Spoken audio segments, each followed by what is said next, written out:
This is just a sample of the audiobook. To get the complete audiobook, access the link posted in the first comment. A flag hangs over the front stoop, and a giant sign reads, Heroes Welcome. Nearby is the competing Stone Creek Grill, owned by the Funderburk clan. The steak and fish restaurant is so well known it draws people from Wisconsin, though that's not a particularly hard feat, since Winthrop Harbor sits against the Wisconsin border.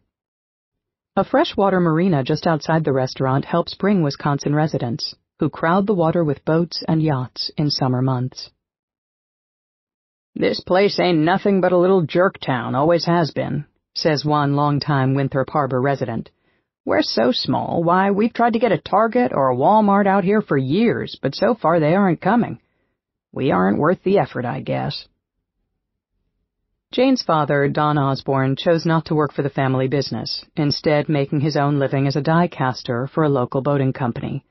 Finances allowed Nellie the luxury of being a stay-at-home mom, but neighbors said Nellie ran her home more tightly than any office. She was an organized, disciplined woman. Nellie is very outspoken and always wants to be the boss, a longtime neighbor and friend of the family said. I would consider her a good mother, but she was pushy sometimes. She often ran up against her equally strong-willed daughter, Jane. Frequent fights broke out between mom and daughter, but neighbors and childhood friends recall it was typical teenage stuff. Curfew, boys, chores. If it was anything more, locals say, it's unlikely folks would know about it. Jane's mother cares a great deal about what other people think of her and her family. She isn't one to air her dirty laundry. As a child, Jane was considered a nice little girl with no problems making friends at school. She was bright, outgoing, and the ringleader in playtime activities. She even joined the Girl Scouts, and neighbors still remember what a striking vision she was in the little green uniform that set off her long red mane. But she also evinced a mean, stubborn streak, flanked with a quick temper, childhood friends recall. Once she got mad at you, that was kind of it, a former friend remembers. She could pull away from you real quick. She temporarily attended Zion Benton High School, but when a rash of schoolyard fights broke out, Nellie decided to send her daughter off to a private, non-denominational Christian school in Grayslake, Illinois, about a 30-minute drive from her home. Westlake Christian Academy required 2 entrance exams to get in, one academic, the other a series of questions about her faith to ensure that she was a devout Christian. She passed both effortlessly. In fact, for a brief time, Jane was so infatuated by religious teachings, she thought a life devoted to God could be her calling, as her father, Don Osborne, recalled in a rare newspaper interview after his daughter's death. That faith, however, evaporated by the time she entered college. By the time she was in her 20s, she would promise never to own a Bible again.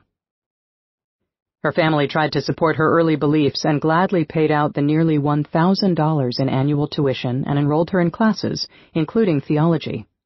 She was always an exceptionally bright student, and that didn't change when she took on the rigorous classes and daily chapel attendance offered at the private school. Neighbor Joyce Yonk met Jane in the 10th grade. The girls took turns spending nights at each other's houses. Sometimes Jane could be hard to figure out, Joyce remembered, but there were several of us who hung out together, and Jane was usually just a lot of fun to be with. At that time in her life, Jane was outgoing and social. She loved going to school basketball games or driving around with friends at night, listening to music. As a teenager in a small town, there wasn't much to do, but the girls made the most of it. Jane seemed happy. Even among friends, she stood out for her academic performance. She was a very smart student, and I was sort of average, so we didn't have a lot of classes together, Joyce said. We had gym and chapel, and we lunched together. But as far as math and science classes, we didn't because we weren't at the same level.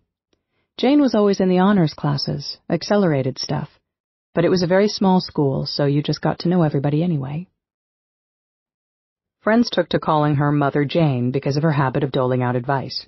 She had a maturity and wisdom about her that made the other girls trust her.